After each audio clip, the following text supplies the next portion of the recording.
I'm here with Rosanna at the inaugural event of Canine Scent Games.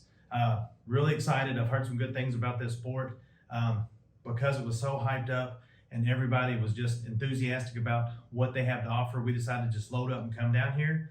And so what I'm gonna do is I'm gonna let her tell you a little bit about why this is different from other scent work venues. Thank you. This is our Canine Scent Games inaugural trial. And this is a little different than other venues because we have games that the dogs play. They would collect cues or legs, it's also known, in order to title. So the pressure is low because they don't have to be perfect on the day of the trial. They can just collect their cues as they go along. There's a lot less pressure because of that. People can enjoy themselves. What will also happen is if the dog is struggling during the search, we do allow the handler to tell the judge, can you just tell me where the hide is? And then that'll convert the search automatically for exhibition only. It won't count towards legs or cues, Nice. but the dog will then be successful because we can then help the dog. We don't like the dogs to struggle. Nice. So I like that. So you can take, okay, I'm having a bad trial experience, my dog's just not performing. You can turn it in training and make the most of it. Absolutely. Because as a judge, and I've judged multiple organizations, you know, you get there and you never can prepare for what's going to happen. Right. For instance, we were in a pole barn building in South Dakota. The wind's picking up. The dog's just not there environmentally. It was just totally stressed. But if you take the stress away from the handler and you be like, come on, and jackpot and reward, Exactly. you know, you turn it into a positive experience because it turns into a training day, and That's right. and then you know something you work through, and you know you can get through it in the future. Right. I really like that. Right. The dog is successful, and then the dog gets some confidence building along the way, and that just helps. It's a win-win for everybody. Right. And for me, no matter how many times I trial somewhere, I'm still a nervous trialer. So I Yes. really like the fact that it's set up, hey, let's have fun. Yes, it is. So. And it's also set up so that the dogs will never age out. So if a dog gets their novice title and then moves up to advanced, then gets their advanced title, and then moves up to excellent, and then maybe at this point they're 10 or 11, and you know that next level premier might be a little bit too stressful. The handler's doesn't want that kind of stress on their dog. They can go down to previous levels. Really? Yes, and that way, if your dog, for example, my dog, my first noseworth dog, she's still around. She's now 15 years old, and she has some arthritis. And I plan to trial with her, but I'm gonna bring her down to probably the advanced level where she's got 2 or 3 hives, and she can manage that, and it's nice and relaxed, and we can just have fun with her because she just loves to travel and she loves to trial, Yeah. but not necessarily at the very higher levels where it's stressful for me. Yeah. I really love that concept because I had a Malinois that lived to 16 and a half years. And up until 15 years, she was still wanting to do something, Yes. but obviously couldn't do what we did in the past with her. Right. So I really like that concept. Now, aside from that, you have, you don't have like the stand, obviously you have like containers and interior and Yes. exteriors, but you have some other Yes. things that are a little bit different from other sports. We do. We have a couple of games which are a little different, and one of them is called Fast Finds. And Fast Finds is a game where we are challenging the dog to find a multiple number of hides in a very short amount of time. And so there are groups of containers, and depending on the level, different numbers of groups, different numbers of containers, and different amounts of hides. And the time is usually fairly short. So it's a lot of stress on the handler, but the dogs seem to pick up on that, and I find that game to be very popular with very high drive dogs because they just love going for the multiple hides. That would be like custom tailored to my nut that I've showed on my channel a few times, because I'm like, we're always trying to bring him back search intensity wise and create more focus and ease him back, where with a lot of dogs you don't have enough search intensity. Right. So that one's exciting to me. It also kind of reminds me of some of the certification workshops we used to go to in law enforcement, where you'd have that one day and they just have like, okay, there's all these odors in here and all these distractory odors, and who's going to be the fastest one. So I really like that. I like that. I mean, that one sounds really exciting. That's fun. And then the other one that's also unique is called Solo.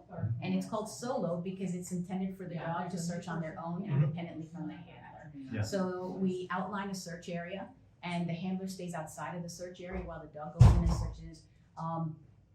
Ultimately, we would like the dog to be able to search this particular one off leash, providing the venue allows for an off leash search. So we rely on the safety first of the dog. So here today we are at a school. We can very easily use a classroom, close the door, and the dog is safe.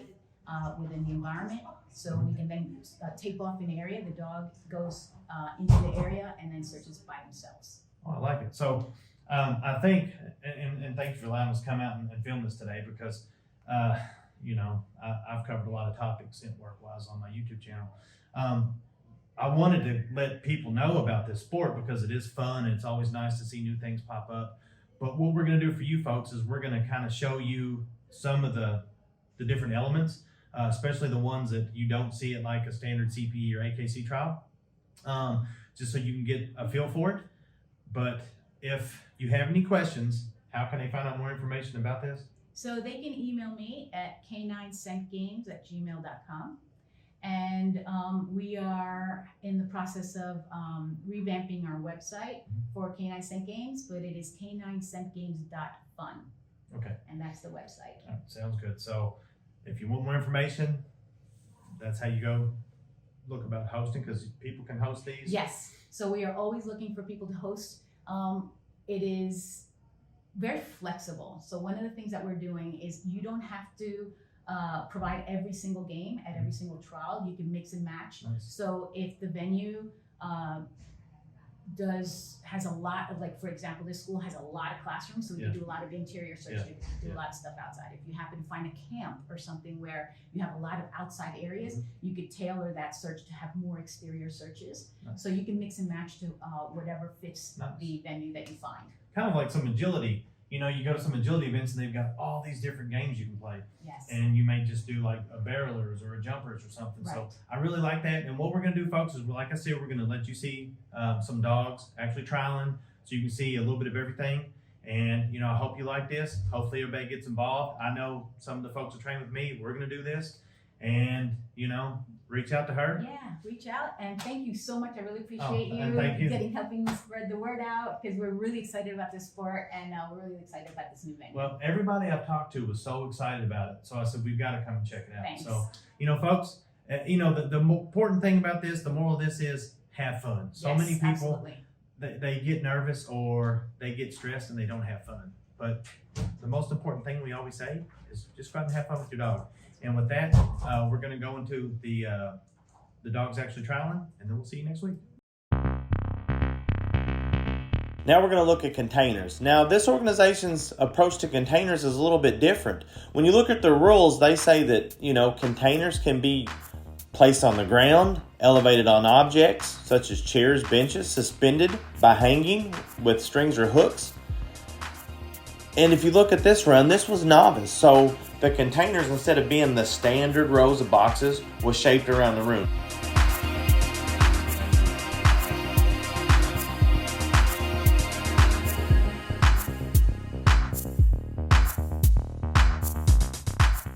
In this video, you're going to see an example of the solo class. Solo class focuses on the dog working independent from the handler. This is an advanced level, so there was one hide with no intentional distractors. The maximum distance the hide would be placed from the start line is 12 feet, and the time varies from 1 minute to 3 minutes and 30 seconds.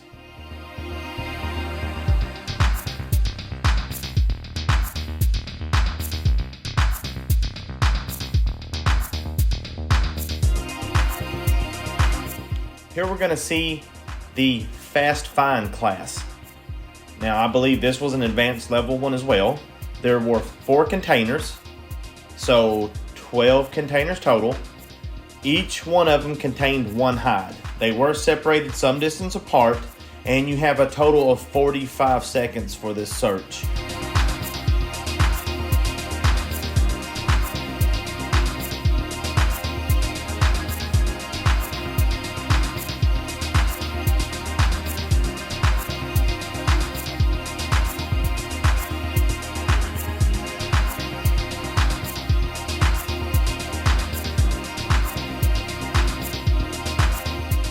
Now we're going to show you a premier level search. This one got me excited. This is the one that was my oh wow moment. This is why I want to compete in this sport. It was very reminiscent of training that we do for, guys in the correction field. They have a 20-man bunkhouse, maybe 10-man living quarters. They empty it out. You have real world scenario there. You're going in and you're trying to find contraband. So this brought back some fond memories for me. At the premier level, we'll talk about this a little bit. You'll see all 3 target odors will be present. Now they can be individually or they can be in a combination, these hides can. Hides at the premier level, they can either be accessible or inaccessible to the dog. The height limit of the hide is 72 inches. There may be up to 3 intentional distractions, and the number of hides for the premier searches will be determined by the judge. So there may be a known number of hides, a range of hides, or an unknown number of hides. It's up to the handler to call alert, and then when they believe the dog is finished, to call finish.